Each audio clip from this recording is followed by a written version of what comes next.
Evet, bütün dostlar hoş gelmiş. Bugün Bingöller Gecesi için Berlin'deyiz. Kirvem, Ali abi, Mehmet abi, Zülfikar Ağa. Şimdi sıra sende. Kirvem hoş geldiniz. Bu gece için ne diyorsunuz? Sırayla Ali abi, dayım ve Ağa'ya böyle bir şey yapacağız. Şevaki baş, şevaki yekiki, budur şahir. Dünyanın en güzel barış canlıları, kardeşlik sevdaları insanları bu gecede herkese selam olsun. Ağam. İyi ki geldik, iyi ki buradayız. Bingöl'den gelmeyenlere de buradan selam, sevgilerimizi gönderiyoruz.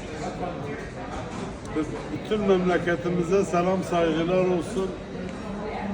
Bu gecenin yüzü hürmetine Allah bir daha böyle güzel geceleri hepimize nasip etsin. Hepinize saygılar, selamlar olsun.